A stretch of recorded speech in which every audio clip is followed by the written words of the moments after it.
And we are live. Hi, everybody. Art T. Bear here, and welcome to Hacks Chat.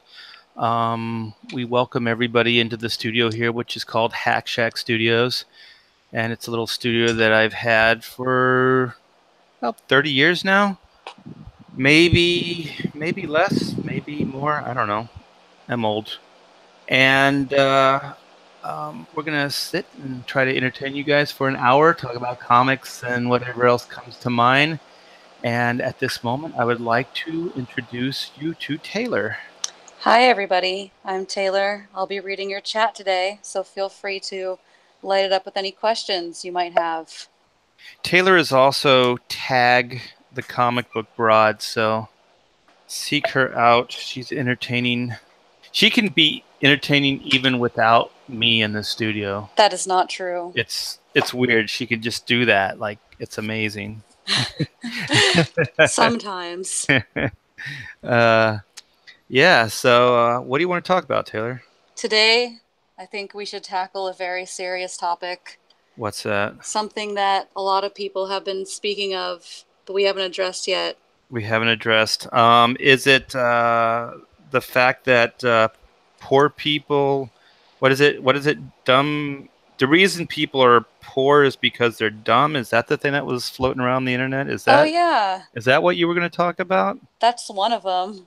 That really intelligent guy speaking at that college had the brilliant revelation that apparently, what is it, that poor people are stupid because they don't have money? Yeah, the reason poor people are broke is because they're dumb. And they said the more money you make, the smarter you become. So yeah, that's floating around the internet. I'm sure you guys saw this. Some white guy with the headsets talking at a college, and he's explaining to everybody why basically poor people exist, and the reason is because they're not very smart, because they don't have money. So I guess money equates intelligence to this guy, and there's I guess liberal people that are posting that around and saying we could make people smarter if we just gave them money. So, but that's not what you really wanted to talk about, was it? It's true. I think that we should talk about James Gunn, Whoa. specifically, Whoa, how dare you say James Gunn on this show? specifically how Guardians of the Galaxy 2 was not very good. Yeah, we were thinking of not talking about James Gunn in the way everybody else talks about James Gunn. Like, yeah, we know, he's kind of, he's done some stuff. He's paid the price for it. I think justice was served. We could get into like just briefly, the if you haven't been, keeping up. James Gunn is the director of Guardians, and he's a beloved director within the comics industry. People really love him because of his work on the Guardians of the Galaxy.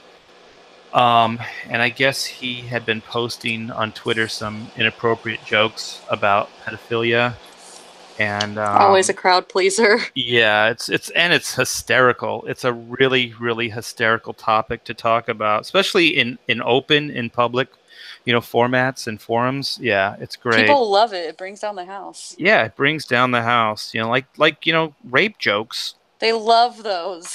Hilarious. Um. Anyway, so yeah, that's kind of the thing, and so I guess he had been posting it a while, so somebody actually drew attention to the fact that he had been doing this or had done this in the past.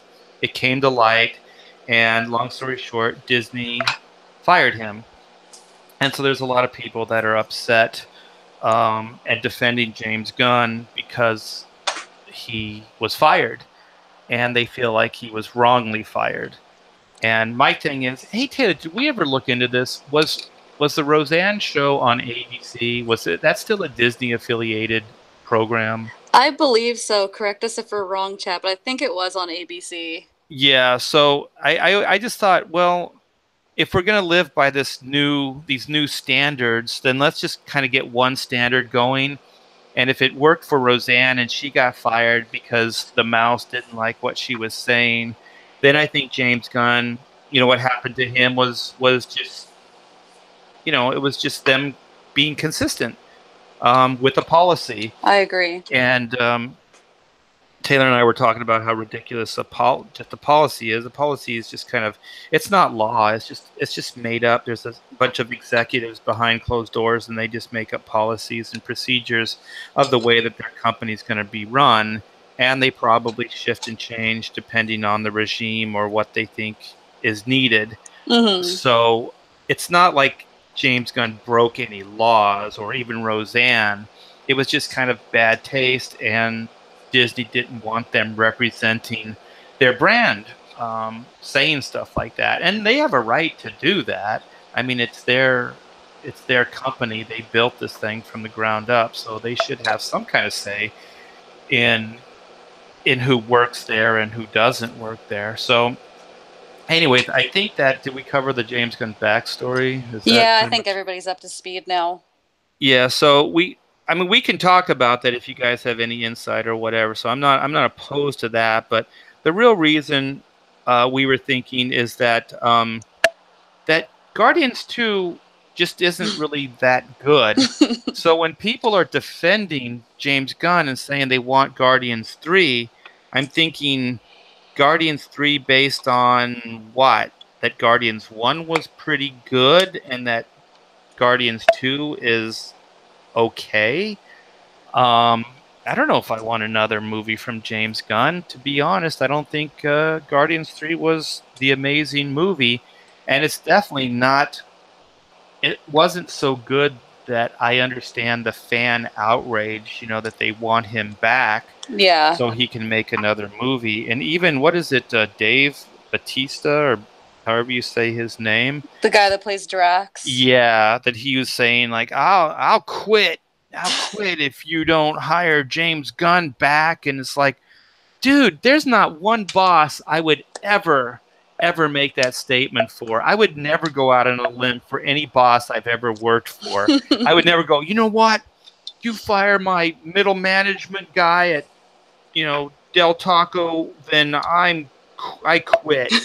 Like what the hell? That's a weird thing to say.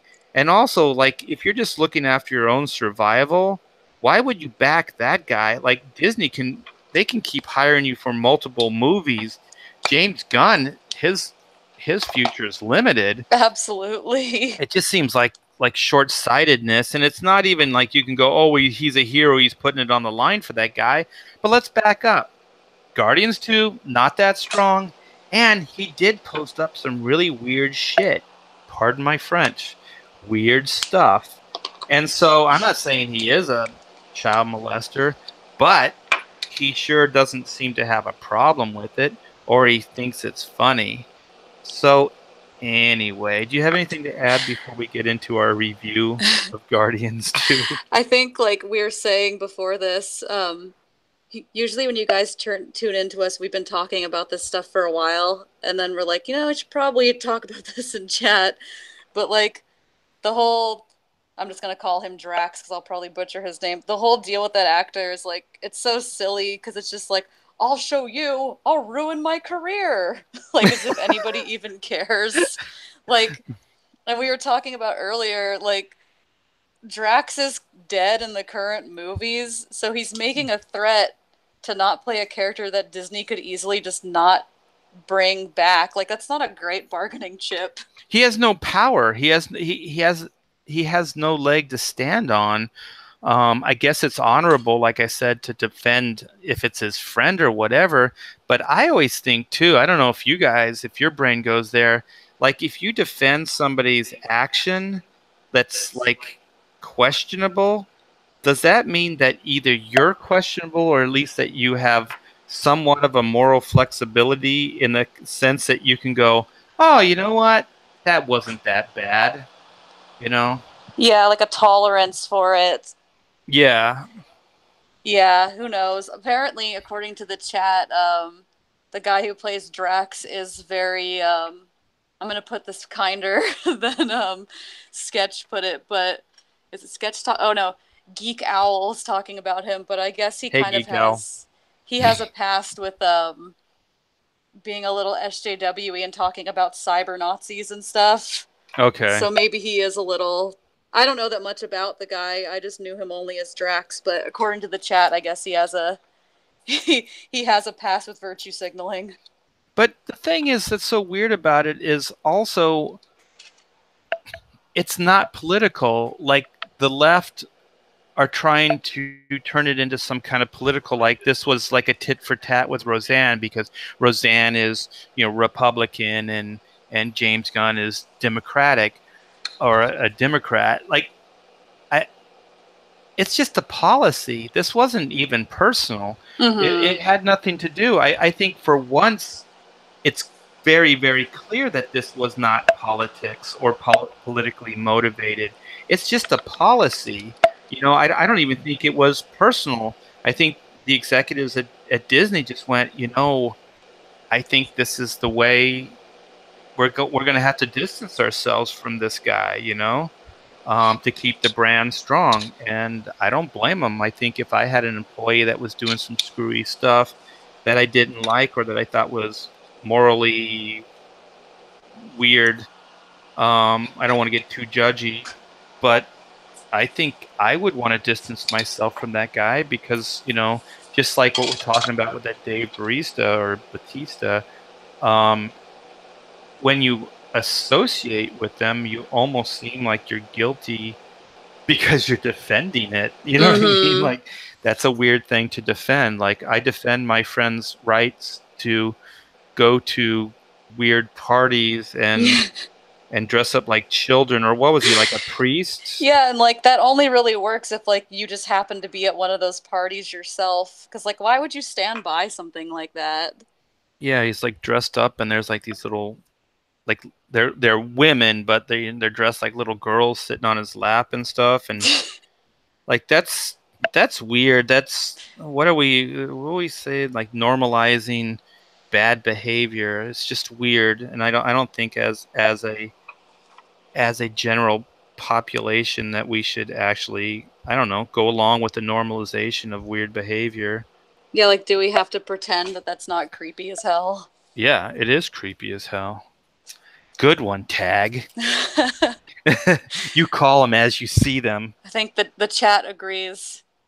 Um, The thing that I hate is I like that guy, that Dave Batista or whatever. Like I hear he's just a really likable guy. yeah. And I think that like he showed like in what was it, Blade Runner 2, that he has some chops, man. I thought that character was pretty compelling that he played the replicant guy. Oh yeah. So he does have a future. Um I just don't know. I don't know if I'd go down with the James Gunn ship. And I think Drax is like a great character and everything, like I think we already said it, but the first Guardians movie is really good, especially for what it is. But the second one I think is where all the weirdness starts to come out and it was less controlled. Okay, so you want to get into this now. Let's get Good. back to the number 2. Let's get into number two. Uh, yeah, so go ahead, Taylor. Um oh, somebody's talking about James. Well, yes, we know James Gunn is anti-Trump, but we're talking about Guardians too. Try to keep up.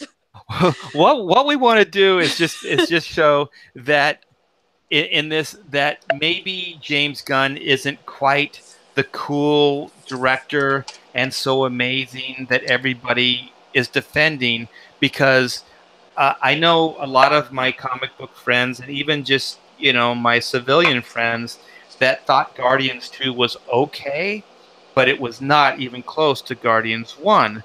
So we just had an observation. It's like everybody's fighting to defend that guy, but does he really have a defendable track record?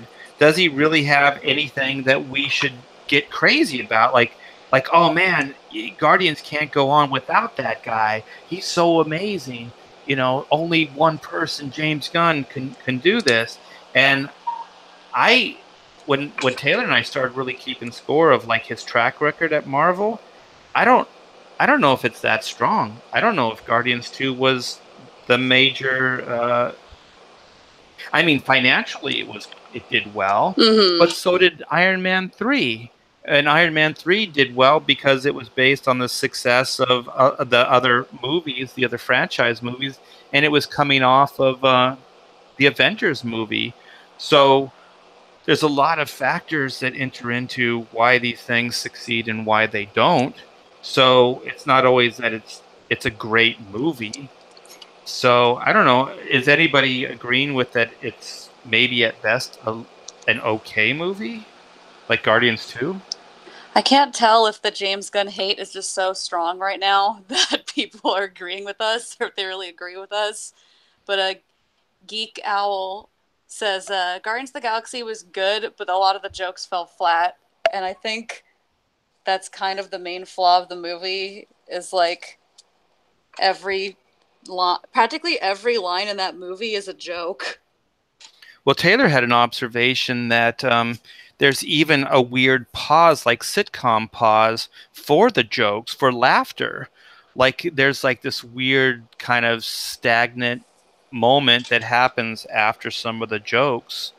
And you're right, Taylor. It's really it's kind of oddly put together, and it seems like it is structured to be more for the gag, more for the joke than it is for the drama or the action adventure. Because I think the first one, there there was a good mixture of those things, but now also um, it seems like um, a lot of the jokes are even at the character's expense, which they kind of were at places, but it never felt like they were just jokes. They always felt like they came out of some hurt or some character. Um, you know what I mean? Like the jokes seem to come out of character and about the situation. These ones seem like they were almost crafted just as jokes. Like, oh, you know, here's what's his name, Lord, Star Lord joke. Oh, here's a Gamora joke. Like he had crafted Exactly. them separate from the actual story, and then figured out like, oh, I can shoehorn these jokes into the movie script. Um, yeah, it felt really bizarre. It doesn't matter if the character seems really dumb as long as he says something really funny. That and like I just felt like in the first movie, it seemed like there were clearly defined character and character traits, and in the second movie, it just felt like they were all kind of the same character. They all kind Mm-hmm. of made the same jokes, and they all kind of had the same cadence, and they all kind of acted similarly. And I thought that kind of hurt it. But I think if we just, we'll go like more, I guess, obvious things now because those are a little bit more esoteric and detailed. But I think Taylor had one, and I have one. Do you want to go first, Taylor, or you want me to go first? Is yours like kind of like deep? Because mine's very superficial. Yeah, why don't you do yours, and then I'll just go into mine because mine's also more towards the end of the movie than the beginning. Okay. The the major thing I could think of right off the bat, which you kind of touched on, was like the weird pacing of the jokes where things kind of literally come to a halt for the audience to laugh.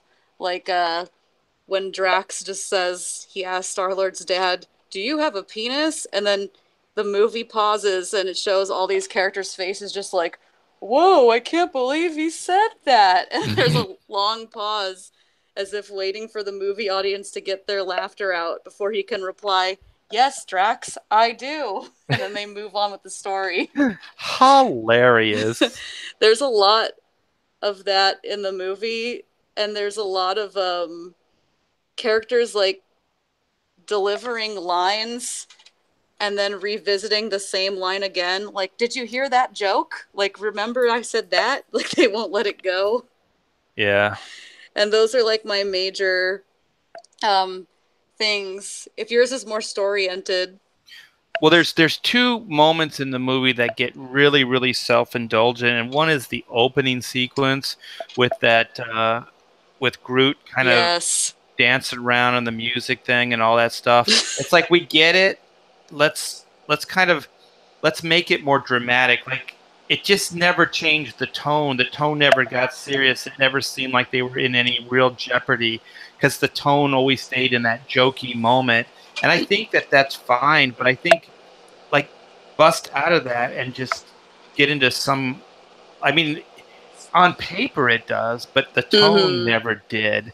Like it still like when Drax was eaten or got stuck in the thing, it still seemed like oh nothing bad's gonna happen. Like it still felt jokey and the tone never changed. It never got like that they were having a hard time fighting this thing. It was still kind of I don't know. It didn't seem like it got serious enough, and I think it's because they kept cutting back, and maybe there was a little too much of the Groot stuff. And then the other one, I liked the idea, but when they're going through they have to fly to that other part of the galaxy really fast, Oh. and so everything's stretching and morphing and going weird.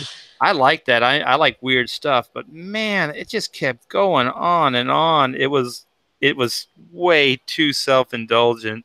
It's like, hey, we got this special effects, and we're gonna hit you over the head with it. Yeah. Um, but my real beef was that I think the Star Lord, if we're supposed to follow Star Lord and we're supposed to think that Star Lord is like this guy that is worthy of following and stuff, in the first movie, they did a pretty good job of defining why he's kind of this leader, even though I think Rocket is.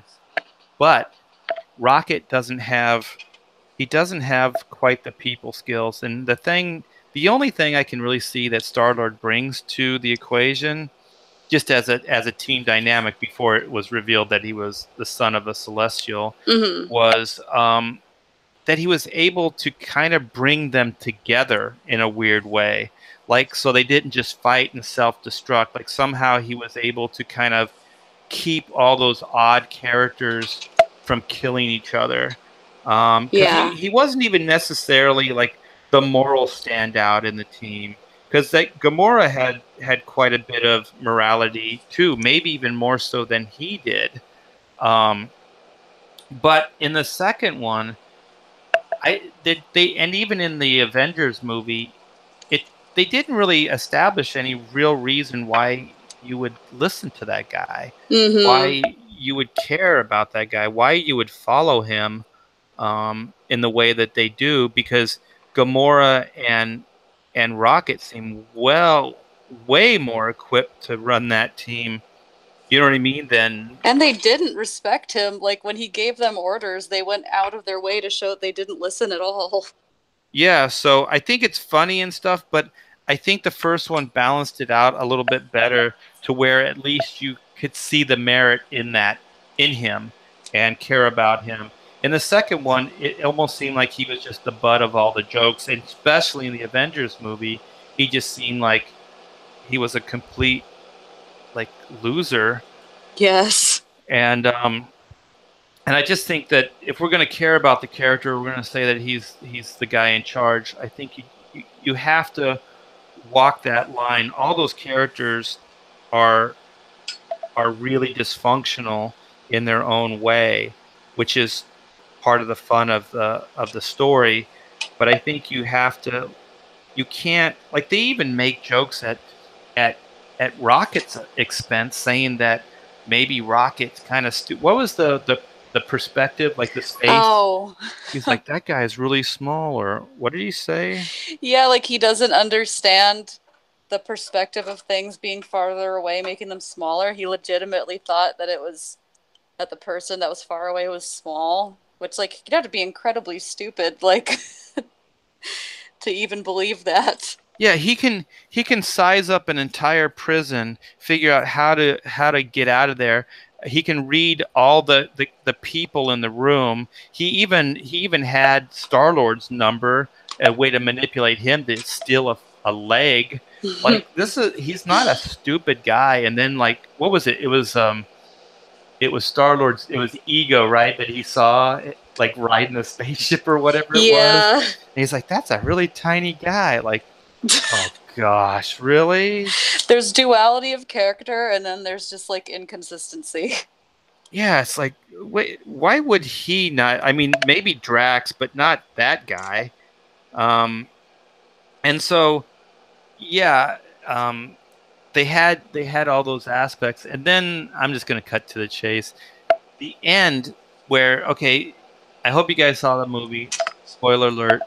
Um, that Ego is Star Lord's dad, and so there's this great scene where Gamora and Nebula find a pile of bodies, and then you find out that that's basically Star Lord's siblings. Mm-hmm. Those are his, I guess, brothers, sisters. Yeah. You know, that's God. What if you saw like that your dad had a pile of frickin' bodies of your siblings There's like in a hundreds. cave, like and I just thought that Star Lord should have discovered that. Like the finale, or at least the part where him and Ego have a problem, it should have been over that. He should have saw that and just said, "Dad, what is this?" And then his dad says what it is. And then if you still want the lame ass line, like I put the tumor in your mother's head, gosh, what I've seen stupid villains before, but this guy creates universes. This guy like had this plan that he's been concocting for generations, meeting alien women, trying to have this son that can continue, or so he could build this universe bigger and more in his likeness. And then he ruins it with one line. He Like, let it slip. who does that? Like, you've had a lifetime, 100 lifetimes to get this plan right, and then you destroy it with just a single line. Anyway, I thought Star Lord should have found that and turned to Ego and just say, "Dad, what is this?" And then if Gamora's there, it's like, "Yeah, tell him." Like Mm-hmm. she already knows, and he kind of does too. Star Lord does, but he just needs to hear his dad say it. And so, and of course, we as the viewer know as well.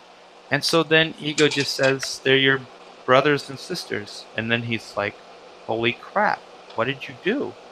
And then say they weren't worthy, they were whatever, and then he's like, "What?" He's all outraged, and if you still want to use that line, just say, "Yeah, it was unfortunate. I had to, put a tumor in your mom's head because of X, Y, Z." Then I think that line works better because the rose-colored glasses have already been stripped off of Star Lord, and he's starting to Mm-hmm. see things in a real way. And also, I just think that Gamora should be there because she was also the one that was kind of saying, "There's more to this guy." Not as an "I told you so," but in Guardians fashion, she could literally say, "I told you so," and turn it into somewhat of a comedic moment. You know, um, Yeah. but yeah, I just thought, man, you missed such a great opportunity here. And it made like Star Lord never figured anything out. His dad spelled it out to him. He never Yep. figured out that his dad was a shit. He never figured out that anything was going on there. Everybody else was kind of like, something's weird happening here. But Star Lord's all like, "Yeah, this is cool. Gonna play catch with my dad and all that." And not that any of those things were bad, but he never figured any of that stuff out, and I just thought that's where they made him kind of look like a dope. He should have seen it. It should have been, it'd be so much better for it to be direct like that because I don't think he ever even, well, I guess he realizes the sibling thing because his dad tells him the story. They did it on a bunch of planets. Then he figures it out. But like seeing the bodies is a weird beat to give Gamora instead of him. Like, because Gamora, like you said, Gamora was already suspicious. Like she didn't trust him. Like no one did. So she really didn't need to have like the vindication scene alone of like, what is this? He needed something more direct than just like he needed to go come and bring it to his dad other than his dad just being like, "I'm going to tell you everything that happened." Like it's not a satisfying character beat and he is framed up as the lead character in that movie, so it really doesn't feel like his journey. Yeah, he doesn't really discover anything really in the movie. Um, he just kind of buys into the whole thing that this is a good guy, he's my dad, and whatever. And then the ultimate sin that the movie made, as far as I'm concerned, I mean, that was bad.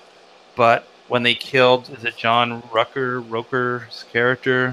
What's the character's name? Yondu? Yondu, yeah. When they killed off Yondu, and I was like, man, not only did I not like that as a satisfactory ending, like what he's got to lose both of his dads in the story. The only way, like I didn't feel like Yondu wasn't like Vader, like he didn't have to die to Mm-mm. redeem himself. I already thought like he seemed like in this weird structured story of Star-Lord's life that he was the best case scenario for that kid. Yeah. Like he actually did care for that kid.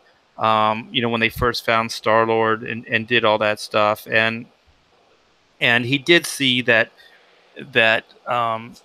Ego was a bad guy and tried to keep him away from his dad as much as he could. But I didn't feel like he needed to die to save him or needed to die to somehow redeem that he was a good guy or a good father. Because I always thought that even in the first movie, I never ever thought that Rucker or Yondu was ever a bad guy. Yeah. I always thought like he was definitely keeping all those Ravagers at bay, keeping his, I guess, kind of like his son safe, um, in the only way he could, with the safety or the protection of the Ravagers themselves and in that organization. And he did. He kept him safe. He was raised kind of a little bit, you know, wild and by not great, moral people. But when it came down to it, that Yandu was a good guy. Yeah. And I think as a franchise, this is why I hate some of these stories. What were we talking? We were talking about something else, Taylor, where they killed these characters off and then they just couldn't use them anymore. I And know we talked about Thor when they killed his mom off as a sole motivation for Loki. yeah, but they kind of kill these characters off, but they seem really short-sighted because I think it would be really funny. It would be a new dynamic for Yondu and Star-Lord, like more of an actual father and son beat. And so where Star Lord is just like calling Yondu dad, like, hey, dad, hey, dad, hey, you want to play catch, dad? And he's like, like all that stuff. He's like, listen, boy, I can still turn you over my knee, and put you in your place. It's like, I'd like to see you try it, dad. You know, like those guys could just kind of keep going at it. And I think that Yondu he was just one of my favorite characters in the story. And I believe, to me, I think it's going to be hard to replace that beat Yeah. in Guardians. So there you go, James Gunn. Way to go. You screwed it all up. You're a screw up in more than one way. You messed up Guardians. You killed Yondu. You killed Yondu, you son of a bitch. But like you do need to think about like I think before you make the call of killing off a character permanently like that, like you're killing off potential stories and stuff, so it better be for a good reason. Like I told you before, but I went to that Venture Brothers panel and the two creators were there and they talked about killing 21 or whatever his name is, the one henchman. And like Doc Hammer said, he was like, wow, I really regret us killing off that character for like a gag because even though it was funny, I still have ideas, like story ideas that we could do with that character and now we can't. And it's like, yeah, there's a lot of Yondu stories that could have been told. And was it worth killing him off to make Star-Lord sad when you already killed off his other dad, so the movie's motivation already happened that way? And then like, oh, he gets a Ravager funeral. That's great. Like, is that a worthy enough payoff to pursue this as a story? Yeah, I didn't think it was. I would rather see Yondu alive for the next movie or whatever than, a Ravager funeral. And to be honest, I don't think set those other Guardians characters up very well to even compare to Yondu. Like they brought Stallone in, and Ugh. I could have given two squirts of you know what for that character. I didn't find that interesting or cool or anything. No. And then they brought like I'm an older guy, so I remember the original Guardians, and Yondu was one of the original Guardians. And so in this movie, they brought the Diamond guy. I can't remember the characters' names, and the big hulking guy. I think they brought into this movie. And if I didn't really have that kind of past, I wouldn't even known it was them, because also the costume design or the designs of the characters, they weren't that strong. So I didn't feel it was like a good, it was a good kind of tribute to those characters. Mm-hmm. But I thought Yondu, all the reworks of the Yondu character, because he was a bow and arrow guy in the original, and that's really, really limited. But the way, in the first movie, if that was James Gunn's, contribution, pretty smart, Mm-hmm. with the whistling and the arrow that can kind of like he can just move it throughout, you know, uh, I guess space, Really and cool. it can be like pushed as far as he wants. Like sometimes that thing would fly pretty far distances to reach its target, and he became a pretty major foe without the corny bow and arrow. And then I liked the way they did the mohawk with that little cube thing on his head. That was pretty cool.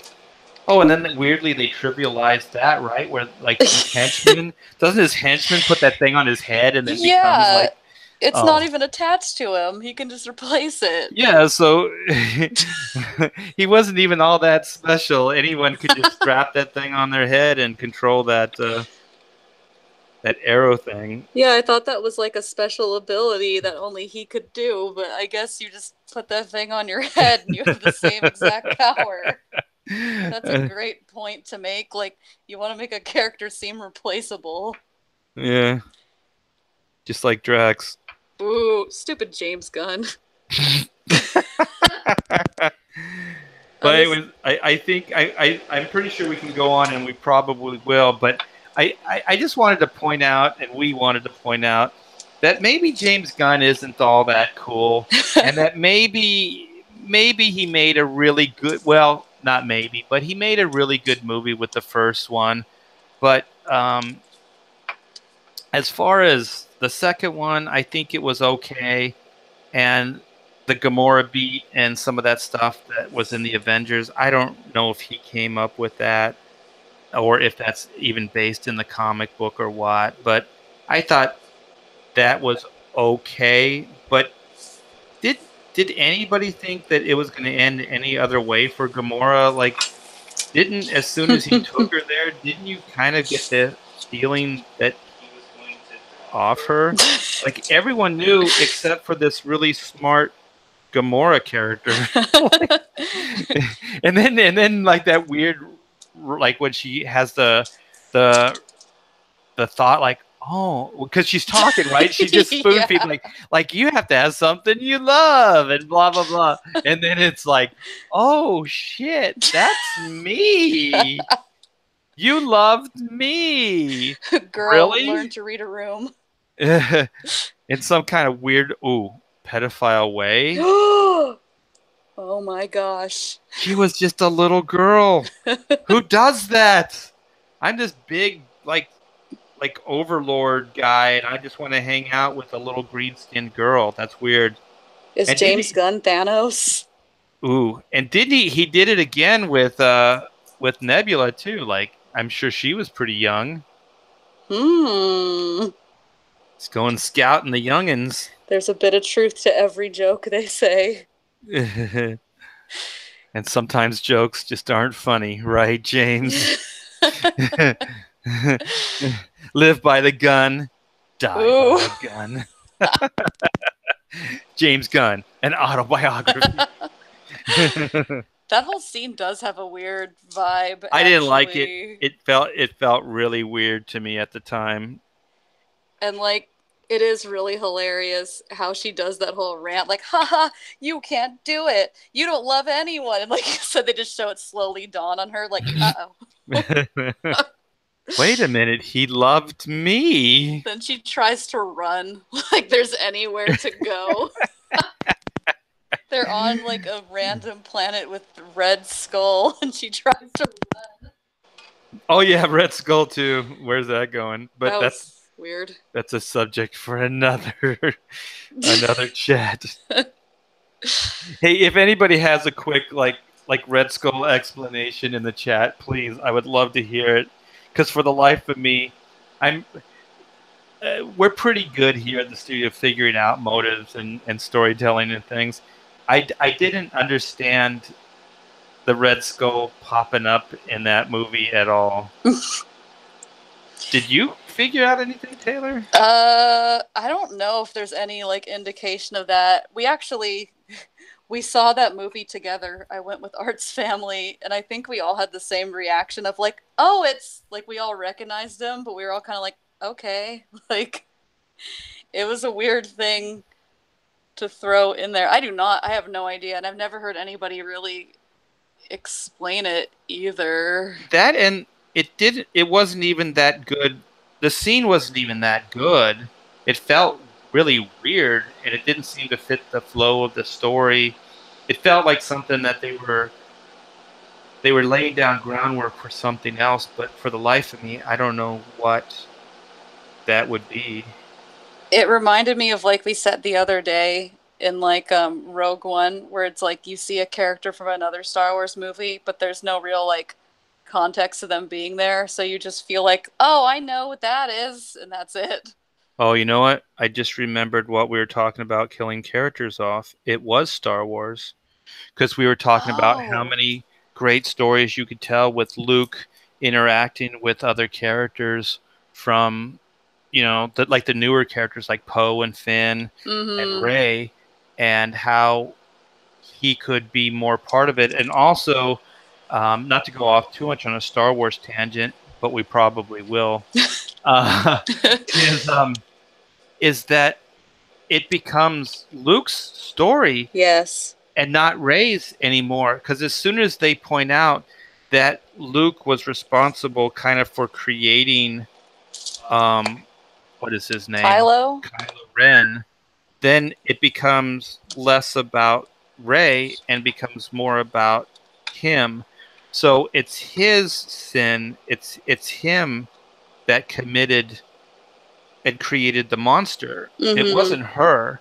She has no affiliation with it other than some kind of weird love thing connection with whatever that hell that was. Put your shirt back on. Oh, what is that? Ah, But it's a this man. joke is worthy of derailing this movie. It's a man with a bare chest. Ah. And I don't know. I mean, I'm not a good judge for this, but I don't know. His body looked weird to me. Like it wasn't like, yeah, cool. Like Chris Evans, take off your shirt. I'm like, yeah, Chris Evans. All of a sudden I'm like cheering. You know, take more off, or like Chris Hemsworth or something. But you know, but this, like, holy shit! I was like, put your shirt back on too. Like this, that dude had like, it looked like he was weirdly sucking in his gut, and It's all boxy. yeah, he's all square. Hey Taylor, do you ever see? It's awesome. I think he made it into pins. I think it's oh my gosh, what is his name? Nyguen Dustin. What about? Oh, He remember that? Do you see that drawing that he did of Kylo Ren where it's he's all spot thick? on. It was so spot on because he doesn't have his shirt on. The pants are all high. Yeah, it looks so weird. Yeah, Oh gosh, that was horrible. yeah, that wasn't good. That was. I was like, yeah, you know what? I guess I don't mind looking at like guys without shirts as long as they're really good looking guys without shirts. Don't body shame Adam Driver. I'll body shame whoever I please. I would have just went, no, I can't do this. I don't even know what they were trying to do. Like, I are they don't trying to say either. that those two are going to be romantic? If not, if so, this is definitely going into cluster Fville. Like, What if right after that scene, like when she had the whatever telepathic link with him through the force, when she went to confront Luke, Luke also didn't have a shirt on, had his pants like up above his navel the same way. and he was actually listening into the whole thing. He's like, oh, so that's what she's into. He has the same outfit. Like, now that would be a love It triangle. would have been even better if Adam Driver's character saw it. And What, Uncle? she's just telepathically stuck between both of them, and they're both arguing with their shirts off and their pants all the way up. And she's going, you can. What are you guys? Put your shirt back on. This is weird. It's like that game when you're kids, like shirts and skins. Like, this is only going to work if there's a shirt and a skin. What are they leading to in that movie? I don't know if they were trying to like do a lover's triangle, but if they're doing a lover's triangle, it's like they even brought Rose Oh Tico into it. It's gosh. like, what is it going to be her and Finn? Like, what the hell's going on here? I thought it was a trilogy, so I'm thinking, how are you going to resolve this in one movie? Like, this is biting off a lot here. What's his name? Roundhead Ryan? Yes. Roundhead Ryan Johnson. Is that what Ethan calls him? Or did you make No, that up? Ethan made that one up.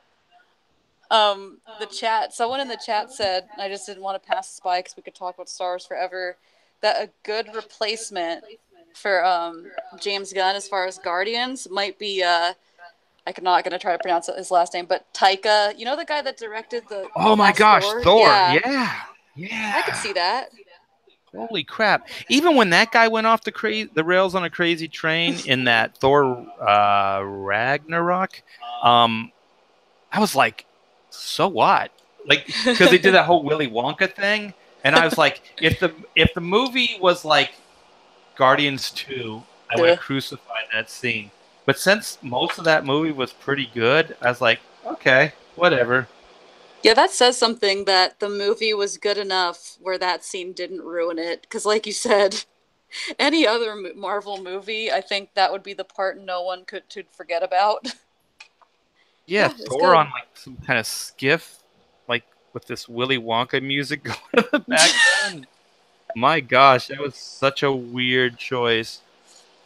And I'm not even going to say that it did work because it didn't. It didn't even begin to work for me. But the rest of the movie was so amazing.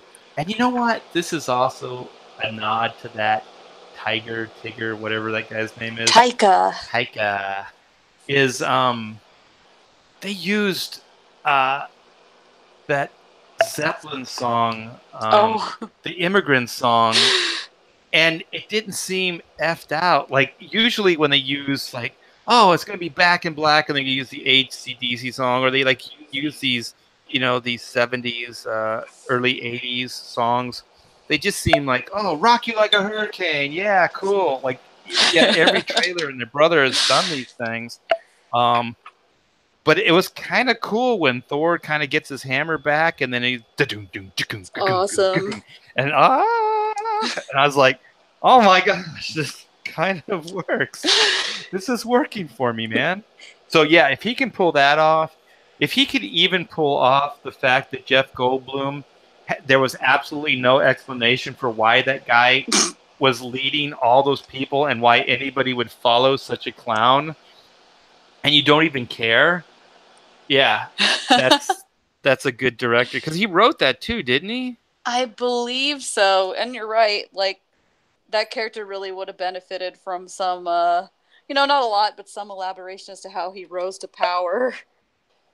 Yeah, because he was just kind of a strange dude, but not even like a strange dude where he had his own kind of power. Like, if he was a strange dude but had some kind of crazy ability, then you could give him respect based on the ability, not that Yeah. he's a weird dude.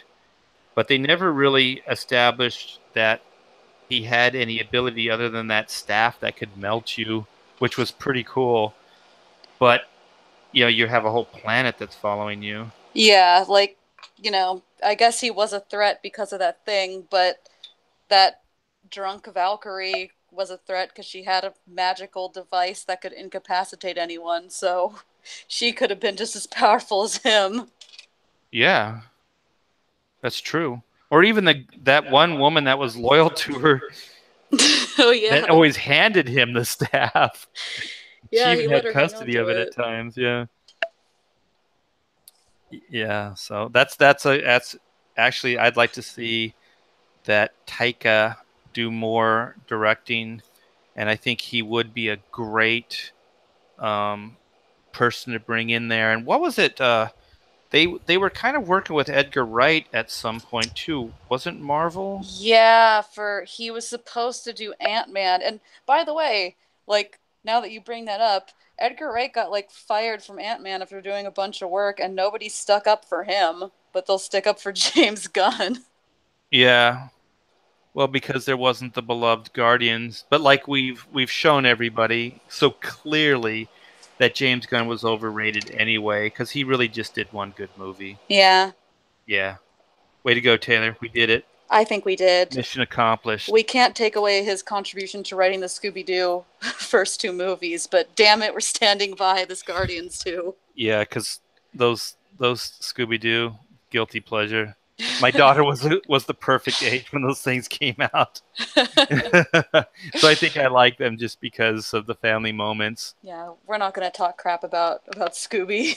We won't talk crap. But the fact that James Gunn single handedly tried to bring back Scrappy Doo, the most beloved and hated Scooby Doo character of all time. He loves CGI animals with a scrappy personality. That's true. It's his shtick. It's his thing. The gun. Live by the gun, die Die by by the the gun. gun. Bang, bang. You're dead. You're dead, James Gunn. Uh, Let's gosh, see. I want to see that movie now. We should Because I think rewatch that, it. that Taika, I believe he wrote that Thor movie too. I think so. So yeah, I think he would have the perfect. Oh, I was going with the Edgar Wright. Like, do you think? I don't know if there's any fans out there, but was there anybody that wanted to see that Edgar Wright Ant-Man, or I don't remember who they got to direct the Ant-Man. He did a pretty good job, um, but from what I hear is like Edgar Wright's pretty talented, and that they just had some creative differences. But maybe that Ant-Man movie would have been pretty good. I still haven't seen the Ant-Man and the Wasp movie. I know it's probably not the most popular thing to say, but I absolutely love the Ant-Man franchise, and there was a couple faux pas in the new one. I'm not even going to bring them up because they're so trivial. Um, but I love the fact that they have the Hank Pym character as a tie to the old Marvel U. That he was, early Shield, and that he had a tie with oh gosh, what was his name? Tony Stark's dad, That's cool. and that he had a tie with oh gosh, what is her name? Agent Carter, because they all kind of were running Shield at the same time, and that they all have a past together. And I think that's pretty cool because I do believe he's the only one that's still alive from that timeline because Tony's dad's Hmm. gone, and um, uh, Agent Carter died in Civil War or whatever it was. Yeah. So, and he seems healthy enough. Maybe he was younger than they were or something. But, he's kind of a cool bridge to that. And also, he knew Tony's dad, which they haven't explored that yet. So I think it would be interesting to see the way Tony interacts with him because we already know that Hank didn't like um, Tony's dad or doesn't like Stark. Oh, really? Yeah, because he says it in that Ant-Man movie. Hmm. He says something about the Starks or whatever. And even I think in Civil War, some of that bias comes over in the new Ant-Man. I forget the Ant-Man character's name. Because he's on in Civil War, he was on Cap's side, right? Yeah, he's So, on Team Cap's side, and he says something like the enemy of my whatever. Like, because basically he was saying, because of Hank Pym's distrust of Stark, it's his distrust as well. they could do a lot of really interesting stuff with that. And I just think that Hank Pym is a seriously smart guy. I think that that whole shrinking thing should not be overlooked and not be trivialized. I think DC makes a major. They majorly dropped the ball with Ray Palmer. Mm. I think Ray Palmer should be the smartest guy in the DCU, and then they should use him as a Mister Fantastic way, or in a Hank Pym way or something like that. I like that Marvel has those characters and they use them to their fullest. And DC seems like they're almost too humble. Like we're gonna keep these characters humble or something like that. Like, oh, he's Ant-Man, so he feels, or not Ant-Man, but he's Adam, so he feels like he's too small, like he doesn't matter. Like, holy crap, man! Like that's a really powerful character, and in the Marvel universe, at least cinematically, they explore that. Like that's a pretty badass character. And the thing that I believe they added to Ant-Man that wasn't in the mythology, um, is that he could change his weight, That's an and atom and power, that's an right? atom beat. Yeah, because the whole cool thing about the atom was like he could be the size of an atom, but maybe weigh 100 pounds or 200 pounds. So you have a 200 pound weight coming at you that you can't even see. And I always thought that was pretty cool. And I was a kid, and I know this stuff works like kid logic, but I did like the fact that he could kind of like teleport through phone lines. I don't know how that would be possible or anything, but I don't know how any most of that stuff's possible anyway. So I guess it's not too far fetched, but I always like that idea. How's that for a tangent? Again, concept that was made for a kid. As a kid, you thought it was cool because this stuff is supposed to be made for kids. Yeah, but the atom, like I always thought too, and they're exploring it with Ant-Man, but it's really an atom beat. And I have a screenplay partner, and we were talking about what we would do with because I brought up like I'd like to do an ant or not Ant-Man, but atom treatment, and I always thought because of the weight, but also that he's molecular. He can become so small that reality is intangible. It's not physical anymore. So if you got that small, there has to be a whole universe that would exist within a universe. And I don't remember Hank Pym or any of the Ant-Man stuff getting into that. So they brought that into the movie, but I don't remember the comic books really ever doing that because he was an Ant-Man. Like he could get the size of an ant, but that was it.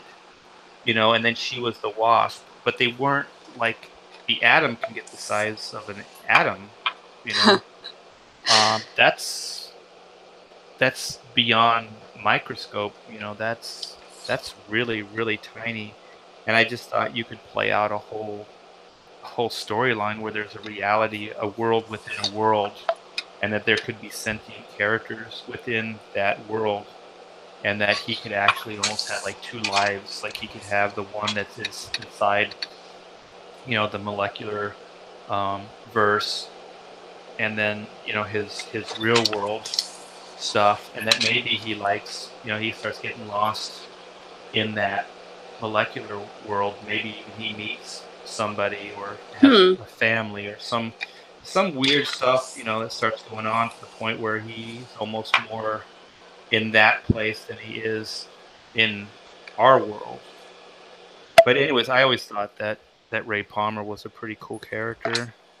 Yeah, you've been kind of talking about or playing with ideas about Ray Palmer since like well before this Ant-Man movie came out, because I remember you telling me some of these ideas before, and Marvel once again beat DC to the punch and then uses some of their ideas before they can do it. Well, they have the Atom in that Time Masters things, which, by the way, it's loosely based on the Time Masters series I did years ago that I penciled. Nice. Yeah, at least the name Time Masters. And they have Ray Palmer in that story, and they have him in like suited up in a Atom type garb. Hmm. But the thing is, he doesn't really do any Atom type things. He just kind of fights like as a big guy. Like you know what I mean? Like That's they don't, exciting. yeah, they don't really do anything specific with that. And I was just always like, wow, um, why have the Atom in there if you're not going to do any Atom type things? Just make another smart character. Um, you know, I think the reason he's interesting is because he can shrink the size of an atom. And if you can't afford to do that on like a TV budget, why do the watered down version? Exactly. Like, there's no point. I think Marvel does explore the TV ideas, but they don't do it with a lot of the more mainstay characters or the characters that can actually be more cinematic as far as big screen stuff. Geek Even though out. I really love Luke Cage and Iron Fist and all that stuff and Daredevil, but I just don't think that they could really fit into the MC like the Avengers type Mm. of universe very well. Yeah, the street level characters, I think, are in a weird place in Marvel right now because of how much they've established these bigger characters.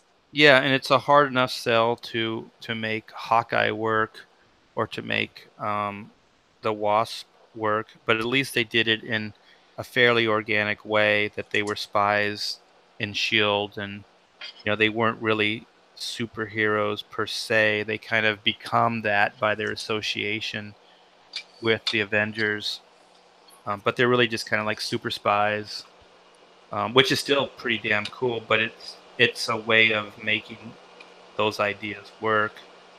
But I just don't know how you would do that with some of with Daredevil or Luke Cage. When you have the Hulk and Thor, Luke Cage isn't all that cool. Of those characters, like the Netflix characters, so I guess it would be Luke Cage, Daredevil, Iron Fist, and Jessica Jones. Is there a character that you think would best fit in the Marvel Cinematic, if any, though? Like if they had to? There's one character that I absolutely love and I loved as a kid. It was the only comic I ever got a subscription to because I couldn't dread the thought of not getting, one of the episodes or missing an issue was Iron Fist. I absolutely loved Iron Fist. I was the perfect age, when Bruce Lee came on the scene and all that kung fu stuff. So I thought he was a really cool guy. And so I think just from, the 10, 9, 10, 12-year-old in me, I would like to see Iron Fist. I'm not sure he could really hold his own in an Avengers team either, but he's just kind of cool to me. Yeah, I think he's a neat character, design wise and everything, too. How about you? Which character do you think? Um, I think, and we're not going to start chat. We're not going to start talking about the Iron Fist Netflix series. Um, I I feel like I was gonna say Luke Cage, but once you pointed out that Luke Cage in like a universe where there's a Hulk is kind of like pointless. I think I like Luke Cage, but I think they have to be very careful in how they use him. Like I don't have like a main story idea. Well, I think Luke Cage would work better because isn't he's slightly invincible, right? Like he can take like a I don't know, like a laser beam hit or like a punch from like even Thor or something, can't he? I mean, he couldn't beat them, but I think he can actually take a punch from them. I don't really remember. I don't know what they're doing with the current Luke Cage. Me neither. Yeah, I remember him from like in the comics he was pretty invincible like that, like he could take a hit.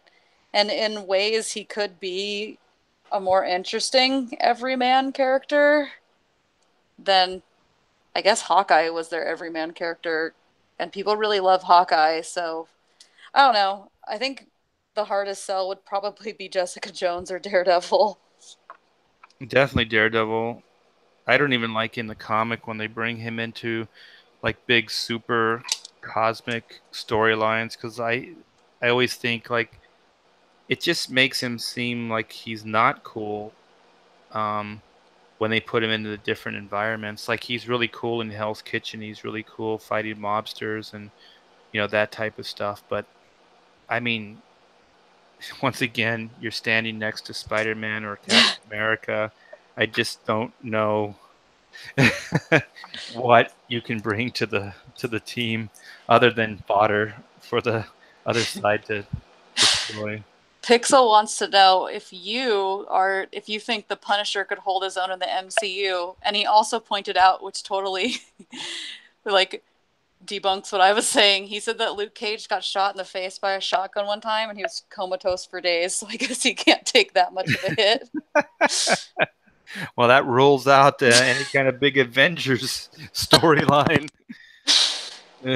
But what do you think? Do you think the Punisher could be in the cinematic? um, I have one fundamental problem with the Punisher that I have a real hard time with suspending disbelief. And when the Punisher is in his own world, his own universe, like Daredevil, I don't question it. But when he becomes part of the Marvel universe, is when I have a problem with him. Is I just don't think any of those Avengers characters would tolerate him.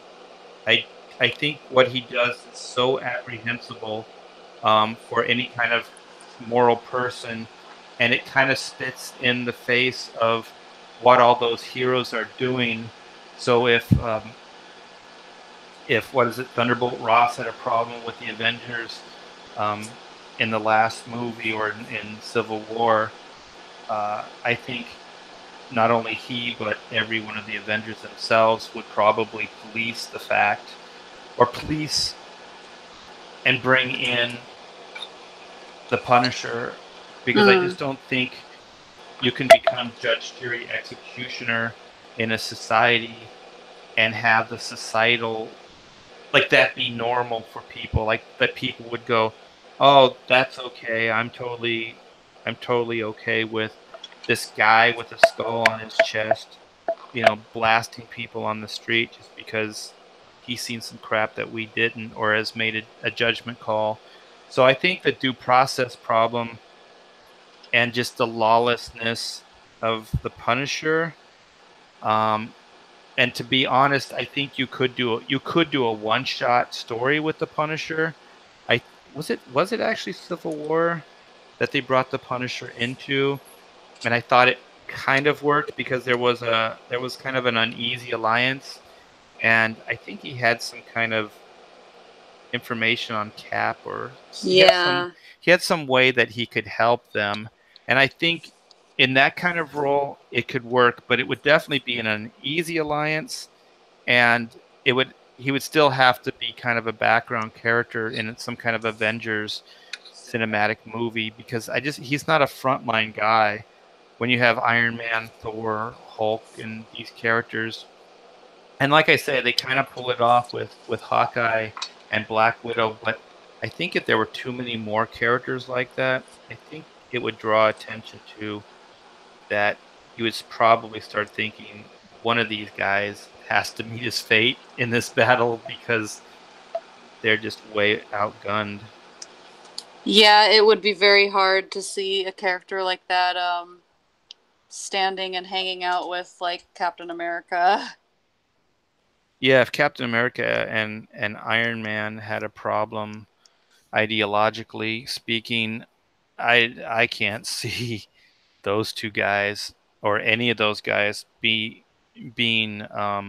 the Punisher's friend unless Frank Castle had something that he was bringing to the table that they absolutely needed, or that he was really humbled, but still in a way that he could help them. Because I just think that their belief systems are too fundamentally different for there ever to be any kind of meeting of the minds. Yeah,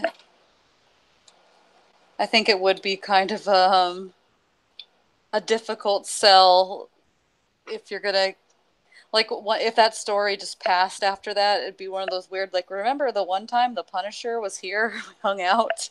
Yeah, he was in the Avengers, mansion or whatever, and yeah, but not to say that I kind of have a love. Not to say that I don't like the Punisher.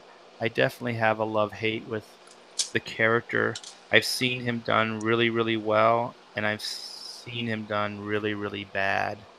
Um, One of my favorite was oh gosh, what is his name? Garth Ennis. Garth Ennis. Thank you. Yes, I know this story. Go ahead. Yeah, that he did with Frank Castle, and it's kind of an origin story, and they went, Frank Castle in the war, and so um, I guess the platoon went out there, and he was just a guy, just taking orders, and they had just destroyed a village or something like that. I don't know if they were fighting the Viet Cong. I don't know who they were actually fighting. It was a while back, and there was this woman, and I think the platoon. This is graphic, so if there's anybody with delicate ears, they raped the woman, um, and I don't think the uh, the general or whoever, the captain or whoever the guy was that was in charge, was totally okay with it, but he didn't stop it either. So they all did their thing, and then Frank Castle, being who he is, um, went and basically exacted revenge on all his own guys. Like he ended up killing them and teaching them a lesson, basically punishing them. And the reason I like that story is because it wasn't it wasn't just the Batman origin where he lost his family and then he went off the rails and went cuckoo. Um, that he always had kind of this weird moral compass Mm-hmm. that he operated. I've met people like that have, like, not to that extent, but that have it's a moral compass, and it's not necessarily bad, and most of it you could probably agree with. But then there's like these little subtle differences that are different than your morality. Like you could agree on 99.9% of what's going on, but there's just that one little part where, he doesn't believe in due process and thinks that he should be able to kill them. You know what I mean? Like that's the one Mm-hmm. thing. But everything else you might agree with, like, oh yeah, he's minimizing crime, he's doing whatever, and things like that. And I think those become real fulfillment storylines, and I think they definitely serve a purpose because always those storylines they harken back to like our cop ideas where you like the fact that there's that one rogue cop, right? It's like, I'm Mm-hmm. not a cop today, Raj. He puts his badge in the drawer and goes out and does what needs to be done because he's seen this crap and he's seen all this stuff slip through the cracks of the judicial system. So he's lost faith in his fellow man or the judicial system or whatever it is. So he's going to go exact justice on his own. But those stories, we always have to make sure that we know that those are wish fulfillment stories. Those have nothing to do with reality. Those are what you would like to see. And Yeah. also, when they tell those stories, they always make sure that they're very specifically told because you, as a viewer, see what that guy saw, and beyond a shadow of a doubt that what that guy is paying the price for, like what the Punisher is killing that guy over, or pulling all his teeth, or breaking all his bones, or whatever Punisher act he's doing. That guy was bad. Yeah. Like whoever is getting punished, that that guy's bad. But in the real world, there's a lot of gray areas. It's not always that clear cut. Um, so that's why we have the judicial system, and we have due process, because then there's a court hearing, and then there's pros and cons, and there's all those things that come out, and then you get the full story, and then you get to make a verdict based on the facts and everything that comes out. So these stories are definitely like wish fulfillment stories where I don't know, that the detective in your favorite story sees, a rapist, and then just like, oh, he saw that. So then, he goes and just, beats the living crap out of that guy and puts him in the hospital, or kills him based on his crime. And then you feel totally justified because you saw what that guy had done. And But I think the audience would probably feel different if they didn't show what he had done. yeah, because you don't know, and that's why, as a real world idea, they don't really hold up, because you can't do that as much as you would like to. Be a cop, see something, and then immediately react. Those guys have to be unbiased. They have to act like they didn't. They Yeah. can't judge those people. They have to just bring them in. And at best, that's kind of like Batman and Spider-Man and stuff like that. That's kind of what they are, like cops, but they're cops that operate in a vigilante kind of format. So they're not beholden to all of the rules and restrictions that a cop is. Um, so that's why those are kind of fun stories, because you can see that they can do what maybe the NYPD couldn't, or whatever. And then, like Spider-Man and a lot of the other like characters, they'll just kind of leave them there for the NYPD to come in and swoop them up and put them in, behind bars or whatever it is. Yeah, the So due process part. yeah. And I think that's why those kind of stories, the kind of vigilante Punisher stories, work, is because they're very visceral, and they're very here and now. It's like, screw your justice, screw your whatever. We're gonna do this, and we're gonna do it now. And a lot of the times in real life, those bad guys, like, they do get away.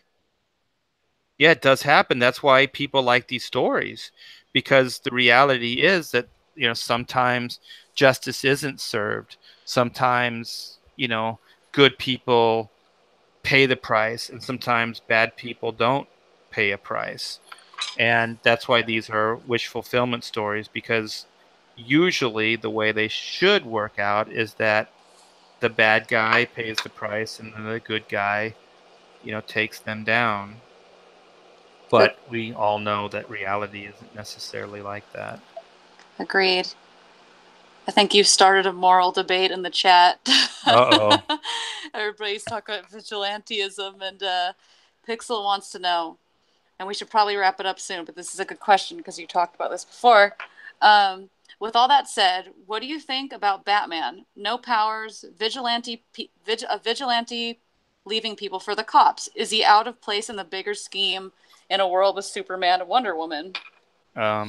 Yeah, as much as they say that, the DC people try to go, he's the smartest man in the DCU, and as long as he has time to plan, you can't take him down and stuff like that.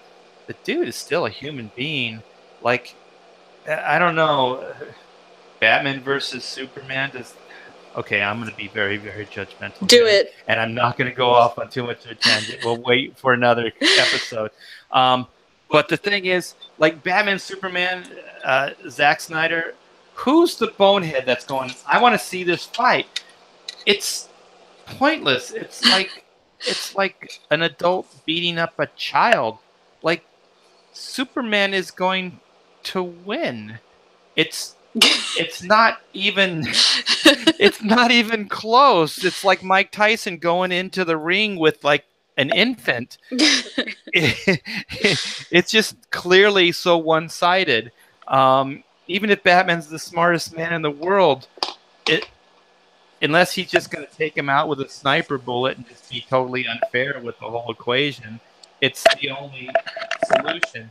And I think that Batman is totally outmanned in any kind of big Justice League storyline. Um, excuse me, just as Black Widow or Hawkeye would. The only thing that I like Batman in a Justice League scenario is as a strategist Mm. and as the deep pockets guy, because there's nobody else, at least that they've established clearly in the DCU, that is as rich as Bruce Wayne. So in a Justice League scenario that you need transportation, you need satellites, you need certain technology. Batman provides a function. He makes himself useful, but on a frontline battle, I don't know. I don't really want to see that. I think you have to work really hard to make it work. I think characters like that become more of a liability for the other characters than they become, a good thing. Mm-hmm. Um, because if somebody just took a shot at Batman, shot him in the face or something, it would be all over. And I don't want to see Superman always having to backpedal to save Batman. I don't always want to see Wonder Woman, do the same thing. Um, so I think he could have a place in the Justice League, just not in a real stand-up fight way. And I thought that the Justice League movie did it fairly well. I think they kept him kind of, you know, in enough fights, but not really in a way that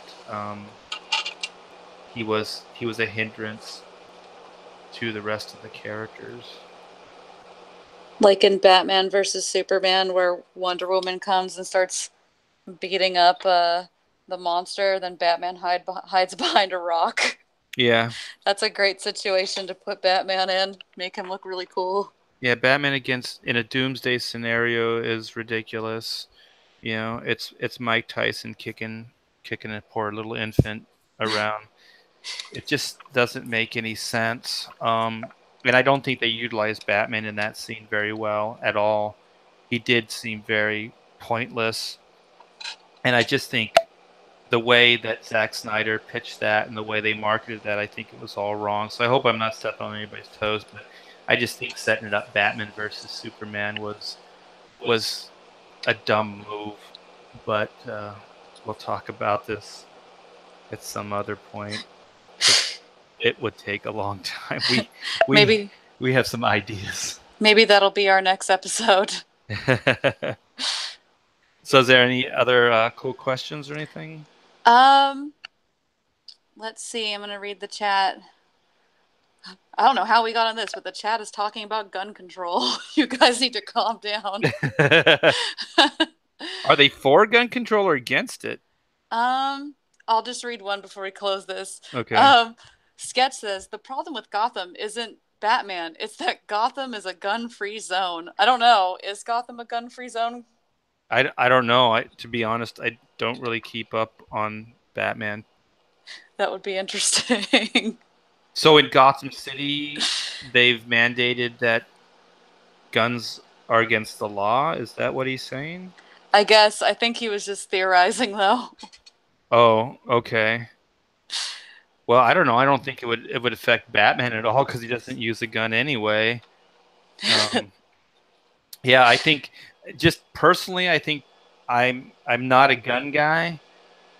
My dad owned a gun. He went hunting with my uncles and my grandfather and stuff, and they did stuff. It's not like that I ever thought that guns were innately evil or anything like that. I'm just not a gun person, and but I would definitely fight for a gun person's right to bear arms. I would definitely stand up for that because I have to admit that I think a gun is a major deterrent. And this is just me, anybody who thinks that guns are not a good thing are really, I want to be even more just I want to say this in a harsher way, but are really, really misguided, because the only thing that brought us out of like primitive man was an equalizer. Because up to that point, it was just the biggest and baddest. It was just the Mm-hmm. strongest and the most willing to do horrible things to each other, that ruled the landscape. And just to show you how amazing a gun is, that you can put the weakest person in a room with the most powerful person. I'm not talking super powered, I'm just talking normal people. And that gun person could hold their own. They could protect themselves against that person, and it's the only way that they could. Mm-hmm. A woman, they're physically built different than a man. So the great equalizer for a woman would be a handgun, because if a guy came at them, they would really have a hard time fighting. I know Hollywood likes to show, like that these women are big and bad and tough, and I'm sure there are some women that can kick the shit out of guys, but I would say the majority of women don't even have that interest. But if they lived in a bad neighborhood, or had been a victim of a violent crime, or just choose not to be a victim, period, if they had a gun and some knucklehead came at them, if they pulled the gun out and aimed it in their direction, that person would be humbled immediately. No questions asked. I don't know of anything else that we have created as far as mankind as a fairer way to to even the odds of of the differences of Yes. man. And I just think that it's ridiculous to really talk about too much gun control. And I hope I'm not stepping on anybody's toes, because we all have our beliefs and things like this. This is just mine. The That chat's loving it. Oh, good. Well, I'm glad. I just think that guns aren't innately evil. Guns are only as evil as the intent of the person that's aiming that gun. That's it. Pure and simple. I mean, accidents happen with guns, but that's not even enough proof to say we should ban them, because people slip in bathtubs or run people over with cars and stuff like that, and we're not banning those things. I just think it's a lot of people that have made up their mind that they think that guns are just evil, that guns kill, but guns and they like to say, "Oh, it's so cliche that guns." Oh, when you say guns don't kill, people kill.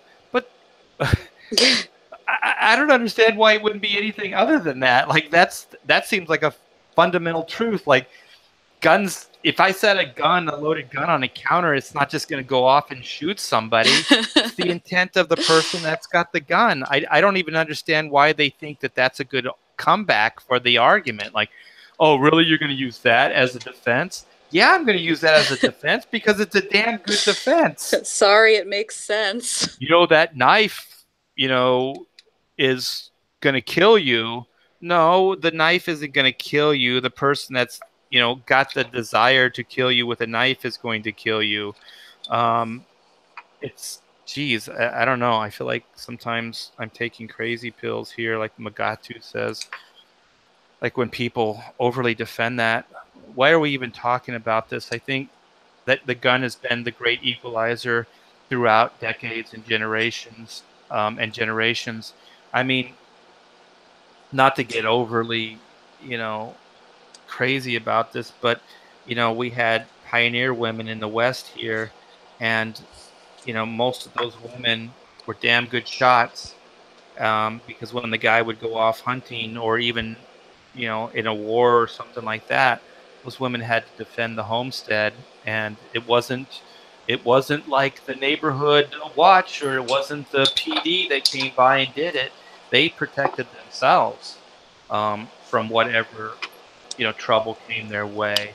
So I don't know. Could they have done that with a rock? Could they have done that with a knife? You know what I mean? Like, how much defense are you going to have? In that case, the gun is the great equalizer, and I think it's one of the best inventions that man ever came up with. And the evil is only in the heart of the person that's that's got evil in their heart that's going to use that against somebody. Other than that, I think, you know, it's it's a peaceful, in a way, it's peaceful because just as a deterrent, it probably humbles a lot of people. I always use this analogy. I don't have a gun, but I know my neighbor does. So somebody breaking into my house doesn't know that. Um, I think I'm going to buy a gun after this because I just told everybody that I don't have a gun. Wait a minute, I do have a gun.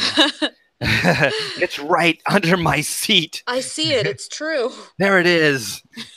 It's a Colt 45. It's a Peacemaker.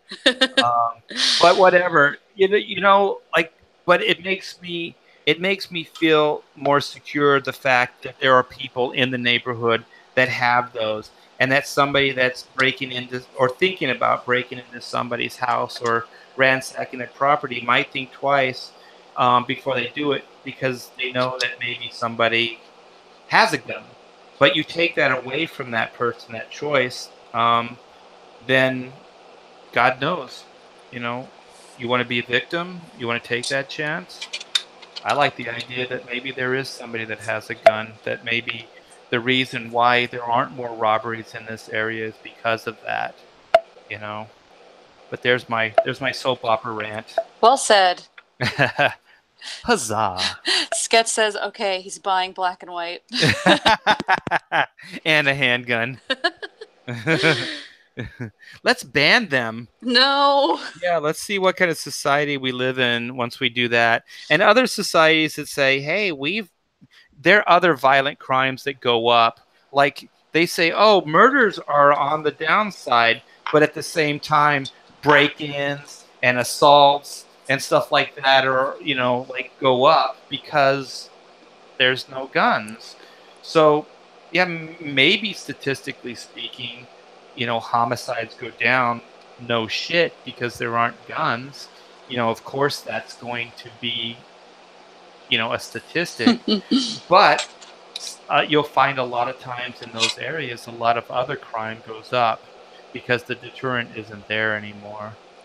Case So, in point, I spent some time in England when I was a teenager, and I remember like blissfully walking through London, and I didn't know where I was going, and this guy actually stopped me and was like, "I hope you know you're going towards Fleet Street," and I was like, "I don't, okay," and he's like, "You're gonna get stabbed if you go over there."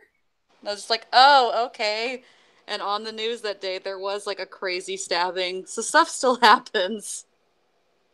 yeah, even if we did ban guns, I think is your point, right? That people will still find ways to kill each other. Yeah, like other countries are not exempt from violence because guns are illegal. That just Yeah. doesn't happen. Well, just back to the initial setup to this was like primitive man was still offing each other with rocks and sticks. They're dropping rocks on people's heads and stuff. So I don't know. I think to ignore human nature is also pretty naive. I think there's always going to be people that want to harm other people, but to just single-handedly blame a weapon, like a handgun, is wrong. And then just to go off on another tangent. I didn't even know I had this many thoughts about guns. Go for it. Is that they want to ban assault rifles, or they want to do certain things like that because they're saying there's no reason for these weapons to be in general public's hands or in civilians' hands. But my thing is that it wasn't really that long ago where we did have like civil unrest, or we had the government trying to come at us and take stuff. Like they had taxation without representation. And Mm-hmm. even in the early days, I love the whole Robin Hood story, because those guys were actually physically exploiting the poor because the poor couldn't fight back. So they would just tax them to the point of poverty. They would tax them to the point of being nothing. And you don't think governments would do that today? You don't think that if there was no way to really defend yourself, that governments wouldn't not just try to be fair with you, that they would just mandate or take by force. Mm-hmm. When they can criminalize the fact that you don't pay your taxes and that you can go to jail for not paying your taxes, you don't think that a government's capable of coming in and taking your shit by force? I say the only reason they don't is because they're going to have bloodshed on their hands, and that's what also is a deterrent against your own government starting crap with you, is the fact that you might be able to, I don't know, fight back. But the government always knows best.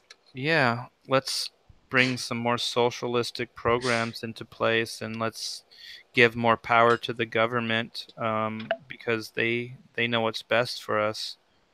Um, no, I want as much control into my hands as possible. Um, and I would like my government to be as small as possible. And that's what we think about Guardians of the Galaxy 2. And why James Gunn is not for guns. That's why James Gunn is against guns. That was a good bringing it back. Bang bang, James Gunn. Bang bang. Well, hey, thanks, guys. We usually don't do this over the weekend, but I hope you see that we're getting better at this. We're getting more comfortable. I'm a really introverted guy. I kind of like my little cocoon here. I think that's why I like comics. I can hide behind my little drawings and stuff like this. So this is really me coming out, um, my personality and stuff. So I hope it's getting better. I hope it's more topical, and I hope it's going a little bit smoother. I think I'm gaining a little bit more confidence. And thank you guys for making it so easy and being so supportive of us. And like I was going to say, we don't do it broadcast over the weekend, do the chats and stuff. So we'll see you guys this coming Monday. Thanks. Bye.